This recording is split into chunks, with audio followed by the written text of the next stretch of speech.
আরে আর মাদারীপুরের টারে খাতায় ঢুকানো ওই যে গণবাহিনীর ডাকাত যে গণবাহিনী করে বঙ্গবন্ধুর বিপক্ষে নাম ছিল ওই গণবাহিনীর ডাকাত শাহজাহান খান বারোটা বাজায় দিছি না। আপনারা দেখেন আমাদের সামনে একটা রাস্তা ভুলে গেলে হবে না, কিন্তু এই যে সামনের রাস্তাটা এই রাস্তাটা কতটুকু ছিল মনে আছে? একটা গাড়ি গেলে একটা ভ্যান যাইতে পারতো না। আজকে 18 ফিট রাস্তা। এই নাসিরাবাদের মানুষ কাউলিপাড়ার মানুষের কাছে জিম্মি তারা এলে রাস্তার কাজ ধরছে, ইনশাল্লাহ হয়ে গেলে ওই কাউলিপাড়ার মানুষ নাসিরাবাদের মানুষ আজকে 100 লাখ বিদ্যুৎ। এই 6 বছরে এই নাসিরাবাদে আমরা কত বিদ্যুৎ আনছি? বিগত 40 বছর হয় নাই কেন?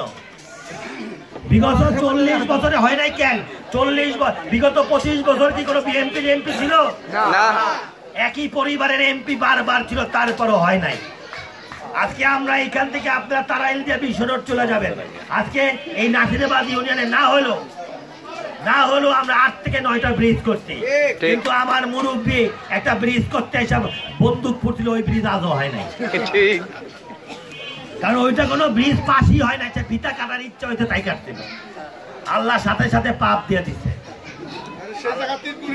এখন সেইখানে আমরা আজকে আমি আগেও দিতে পারতাম, কিন্তু আমি একটু দেরি করে দিলাম, একটু বুঝাইতে যে উনি ভুয়া ফিটা কাটে তাই দিলাম। আমাদের দরকার এখন উন্নয়ন। 40 বছর এই ভাঙ্গার মানুষ একটা পরিবারের কাছে জিম্মি ছিল। আমি গত 3 দিন আগে টক শোতে যা বলছি, টিভিতে আপনারা অনেকে দেখছেন, আমি নৌকার বিপক্ষে না, আমি আওয়ামী লীগের বিপক্ষে না, আমি বঙ্গবন্ধুর আদর্শের বিপক্ষে না, আমি একজন যুদ্ধ অপরাধী রাজাকারের বিপক্ষে। আমি সেদিন সারা বাংলাদেশের মানুষের কাছে চ্যালেঞ্জ করছি যে আমার বাবা মুক্তিযোদ্ধা ছিলেন, এই মঞ্চে অনেক মুক্তিযোদ্ধা উপস্থিত আছে। আমি বলছি তৎকালীন সময় কাজী জাফরুল্লাহ সাহেবের 71 সালে তার বয়স 28-29 বছর বয়স ছিল। ওনার বয়সী আওয়ামী লীগের নেতাদের সবাই মুক্তিযোদ্ধার সার্টিফিকেট আছে, একমাত্র কাজী জাফরুল্লাহ নাই। তাহলে উনি ওই বয়সে মুক্তিযোদ্ধায় যায় নাই, উনি কি বঙ্গবন্ধুর আদর্শ বিশ্বাস করে? উনি বঙ্গবন্ধুর ডাকে মুক্তিযোদ্ধায় যায় নাই, উনি কি বঙ্গবন্ধুর আওয়ামী লীগকে বিশ্বাস করে? উনি একজন যুদ্ধ অপরাধী ছিল, সেটাও বলছি। আজকে 40 বছর এই ভাঙ্গার জন্য উনি কি করতেন? আমাদের কালামিটায় এই যে আমাদের প্রাক্তন উপজেলা চেয়ারম্যান বসে আছেন, আমার মাদারীপুর এবং ভাঙ্গার একটা বর্ডারে কুমার নদী, মাদারীপুরে টেন্ডার হয়েছে, ওই যে গণবাহিনীর ডাকাত যে গণবাহিনী করে বঙ্গবন্ধুর বিপক্ষে নাম ছিল, ওই গণবাহিনীর ডাকাত শাহজাহান খান তার ভাই কন্ট্রাক্টারই পাইছে আমার মসজিদ আমার ঘর বাড়ি ভাঙ্গা তারা ক্ষমতা দেখাইতে গেছে। দিছি না বাউডা বাজায় দিছি না? পরে শাহজাহান খানও মানুষ আর তেলা ফোগো পাখি। হ্যাঁ, ওমন তো আমরা আন্ডার মতন খাই, এমন জাবর দিব আর এক কোদাল কাটলে যে শাহজাহান খান জীবনে কোনোদিন আর ভাঙ্গার উপর দেয়। এই মাটি আমাদের মাটি, এক কোদাল মাটি যদি ওই গণবাহিনীর ডাকাত শাহজাহান খান কাটার চেষ্টা করে, তার ভিটার থেকে 100 কোদাল মাটি মাটি তো কাটার কথা। জাফরুল্লাহ শাহজাহান খানের বড়টাও পারবো না এই দেশের মাটিকে নেই। তাই আপনারা চিন্তা করেন না, আমরা কাজ করতেছি। কাজ বিরাট বড় এলাকা, বাংলাদেশের সবচেয়ে বড় নির্বাচনী এলাকা আমারটা। সেই আমার আজিমনগরের বাড়ির থেকে চরপদ্মসরের গাজীর টেক যাইতে 1 ঘন্টা 40 মিনিট গাড়িতে লাগে, আর ঢাকায় যাইতে ফেরি বাদে লাগে 1 ঘন্টা। এত বড় এলাকা, তারপরও আমরা কাজ করে যাচ্ছি। জনগণ আমাদের অনেক স্বপ্ন নিয়ে ভোট দিচ্ছে। আজকে আমরা ভাঙ্গা পৌরসভার গোডাউনে কৃষকদের চাল দেওয়ার ব্যবস্থা করছি। ধান বিগত 40 বছরে মানে এই ধান ওই জাফরুল্লাহর কিছু দালাল ছিল, ফাইজুর, সাকলাইন, সোবান, এরা এই কৃষকের টাকা লুটপুট করে খাইতো। আজকে একজন সৎ ইউনো পাইছি, তাকে ব্যবহার কইরা এখন আমরা কৃষক, আপনারা কৃষক যাদের গম আছে তারা গোডাউনে নিয়ে যাবেন, ধান আছেন গোডাউনে নিয়ে যাবেন। যদি গোডাউন না নেয় আমারে কবেন, গোডাউনের 12টা বাজায় দেব। কিন্তু প্রধানমন্ত্রী একদম মাঠে খেতে খাওয়া কৃষককে এই লভ্যাংশটা দেওয়ার জন্য এই ব্যবস্থা করছে। আজ পর্যন্ত বাংলার মানুষ এই লভ্যাংশ এই কৃষকরা পায় নাই। টাকা গেছে কোথায়? টাকা গেছে জাফরুল্লাহর পকেটে। প্রতি বছরে 70-80 লক্ষ টাকা করে নিয়ে গেছে। ওই সমান ডাকাই চাইলের ব্যবসা করে ওর কাছে গেছে যাই ফাইজুর ডাকাইতের কাছে। আজকে আমি নিজে পয়সা টিওনরে দিয়া সেই চাল কৃষকদের দেওয়ানোর ব্যবস্থা করছি। কৃষকরা সোজা গোডাউনে চাল দেবে এবং সরকারি মূল্যে দিবে। হ্যাঁ, কোথায় এত বছর যায় নাই কেন? কারণ এই টাকা লুটপাট করে খাইছে। এখন কি করে? যেই টিওনরে কোন রকম ভাবে ঠেকাইতে পারতেছে না, এখন ওই রাজা চোরায় মানব বন্ধন করে। কিসের মানব বন্ধন? টিওনরে চায় না কেন? টিওনোর সাথে ওনার কি দালালি বন্ধ হয়ে গেছে, এর জন্য এখন মানব বন্ধন।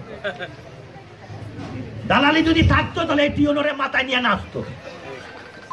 টিওনোর বিরুদ্ধে মুক্তিযোদ্ধা করে। আমি মুক্তিযোদ্ধার সন্তান, আমার থেকে বেশি মুক্তিযোদ্ধাদের কেউ সম্মান দেবে না। কিন্তু ওই আপনার বাংলার ভুয়া মুক্তিযোদ্ধা আমিনুল সাহেব, সে জুতা পয়রা বুদ্ধিজীবীদের ইসে যাইয়া জুতা পয়রা সে শহীদ মিনারে যে মালা দেয়, উনি বলে মুক্তিযোদ্ধা। বুদ্ধিজীবীদের সম্মান দেয় জুতা পরা। রাজা আছে জুতা পরা, সেই ছবি আমাদের কাছে আছে। টাউট বাটপাড়ি বন্ধ হইলে নিক্সন যদি খারাপ, আর টাউট বাড়ি চালু করতে দিলে হ্যাঁ নিক্সন যদি ভালো আছে। এমন করেই তো ওই জাফরুল্লাহরে খাইছে, এইভাবেই খাইছে। কোনো অন্যায় করতে দেবো না, কোন দুর্নীতি করতে দেবো না। আমি যতদিন জীবিত আছি কোনো আজকে মাল পায় নাই, লাভ দিয়ে যাইয়া জাফরুল্লাহর কোলে উঠছে। আমিনুল সাহেব, আপনি একটা মুক্তিযোদ্ধা, আপনি কিভাবে একটা রাজাকারকে সমর্থন করেন? জাফরুল্লাহ 1971 সালে পাকিস্তানের দল এনএসএফ করতো না? কিভাবে করতো না? এনএসএফ ছিল পাকিস্তানি দল। স্বাধীনতার সময় পাকিস্তানি আর্মিদের খাদ্য সাপ্লাই দেয় নাই? তাহলে সেই রাজাকারের কাছে মুক্তিযোদ্ধা হয়ে যাওয়া, উনি কেমন মুক্তিযোদ্ধা? আমিনুলের মতন বাটপার মুক্তিযোদ্ধা। আমি তার সার্টিফিকেট চ্যালেঞ্জ করলাম। আমি এই গাছাইতে দেখবো যেটা আসলে মুক্তিযোদ্ধা নাকি নকল মুক্তিযোদ্ধা। নাহলে মুক্তিযোদ্ধাদের বুদ্ধিজীবীদের ওই শহীদ মিনারে জুতা পরে উঠতে রাজার সাথে, এরকম মুক্তিযোদ্ধা তো আমরা জীবনে দেখি নাই। মুক্তিযোদ্ধা যদি মুক্তিযোদ্ধাদের সম্মান না দেয়, তাহলে আমরা যাবো কি শিখবো? আমরা শিখবো কি? আজকে বাটপাড়ি বন্ধ হয়েছে, আজকে সাকলাইনের সেই চুরি নাই, আজকে ফাইজুরের জমি দখল নাই, আজকে রাজার মতন বাটপার, যে রাজা যার কাছে বেনালা কৃষক সবাই টাকা পায়, এমন কোন ব্যক্তি নাই। আর কয় জাফরুল্লাহ প্রেসিডিয়াম অনেক ক্ষমতা। আরে কিসের এলাম? ক্ষমতা থাকলে আন্দোলন করতে হয় নাকি? বদলে দেন। ক্ষমতা থাকলে মানব বন্ধন করতে হয় নাকি? জাফরুল্লাহর মতন প্রেসিডেন্টের আর দাম নাই। এইবার নির্বাচনে জনগণ বুঝা ফেলাইতে শেখ হাসিনা কি চায়, কে বুঝেন নাই? আমার টিয়া চালাক তো আপনারা, শেখ হাসিনা কারেন্ট দিয়া চালাইতে চায়, বুঝেন নাই? এটা আর বুঝানোর কিছু নাই। তাই ওইসব ধুনপুন করে লাভ নাই। আমরা আরো শক্ত হব এবং গরিবে, বঙ্গবন্ধুর আদর্শ ছিল গরিব দুঃখী মানুষের মুখে হাসি ফুটানোর। আজকে 38 বছর তার মেয়ে তার জীবনের বাজি দিয়া, তার বাপের স্বপ্ন গরিব দুঃখী মানুষের মুখে হাসি ফুটানোর জন্য জীবন বাজি দিয়ে কাজ করতেছে। আমরা সেই প্রজন্ম, আমরাও শেখ হাসিনাকে সমর্থন করে এই গরিব দুঃখী মানুষের মুখে হাসি ফুটাবো ইনশাআল্লাহ।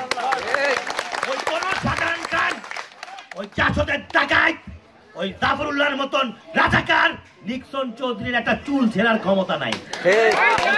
ওইসব দাঙ্গাবাজি অন্য কোথাও করবে। আমার এলাকায় 1 কোদাল মাটি কাটবে, আমি সাজানগার মাদারীপুরের ভিটার টিকা 100 কোদাল মাটি কাটবে।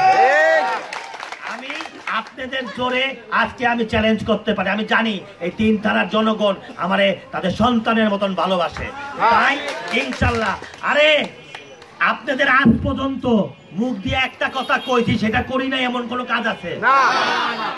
একবার কোন যে মুখ দিয়ে বাইরে করি নাই, এমন কাজ নিক্সন চৌধুরী বলে না।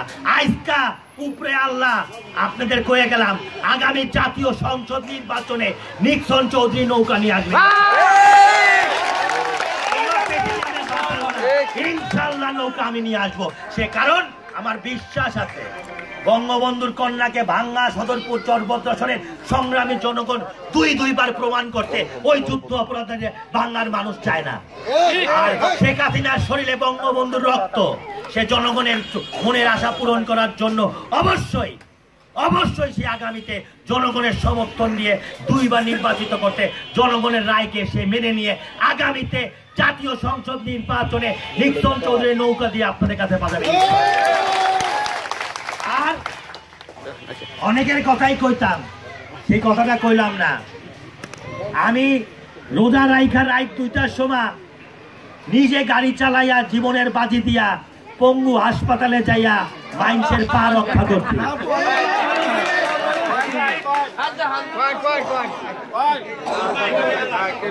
আমি বেশি কিছু কমু না, খালি এতটুকু কমু যে রাত 2টার সময় নিজে গাড়ি চালাইয়া, সিকিউরিটি ড্রাইভার নাই, রোজা রাইখা যাইয়া হসপিটালে ভোর রাত পর্যন্ত থাইকা ডাক্তারের সাথে কথা কইয়া যাদের পা রক্ষা করছি, তাদের মতন মানুষও যদি বিরোধিতা করে তাহলে আল্লাহর যে গজব পড়বে আর এক পাও থাকবো না। আর বাকি মালের কথা তো কইলামই না। 4টা অপারেশন হয়েছে, 4টা অপারেশনে আমি ওই হসপিটালে বৈশা 2 ঘন্টা 3 ঘন্টা দাঁড়াইছিলাম অপারেশন বলত। তাই এর বিচার আমি আপনাদের দিলাম, আমি এই বিচার আল্লাহর কাছে দিলাম যে একটা মানুষ তার জীবনের বাজি দিয়া নিজে গাড়ি চালাইয়া যাইয়া তাকে রক্ষা করতে তার পা, আর সেই লোক যখন আমাকে নিয়ে বাজে কথা বলে, এটা কি মানুষ? ওর শরীরে কি রক্ত মানুষের? ওর শরীরে কি মানুষের রক্ত? আমিও ছাড়ার মানুষ না। এই আমি বেঈমানের বিচার আমি নিক্সন চৌধুরী কইরা ছাড়বো। আমি বইয়া থাকি দেখা কিছু মনে করে যে কিছু জানি না। এই যে বেঈমান, আর কোন এমন বেঈমান আর কোনো জন এই মাটিতে না জন্ম করে, সেই শাস্তি আমি ওরে দিয়ে ছাড়বো। আপনারা ভালো থাকেন, বিশ্বাস রাখেন যে স্বপ্ন দায়িত্ব দিতেন, আমি আমার ইমানি দায়িত্ব পালন করবো ইনশাআল্লাহ। আল্লাহ আর আমার জনগণ ছাড়া কাউরে ভয় পাই না। অতএব টেনশন করেন না যে শাহজাহানকার পিছে লাগছে, শাহজাহানকার ধরতে। ওইখানে তো এই এলাকাটারে কাগজের বাঘ, এখানে খাতায় ঢুকাইছি, আর মাদারীপুরের টারে খাতায় ঢুকানো। আপনারা ভালো থাকেন, দোয়া করেন, সমর্থন দিয়েন। ইনশাল্লাহ এই ভাঙ্গার জন্য যতদিন জীবিত আছে ইনশাল্লাহ গায়ে রক্ত দিয়ে হলো লইয়া যাব। সবাইকে ধন্যবাদ। জয় বাংলা, জয় বঙ্গবন্ধু, জয় শেখ হাসিনা।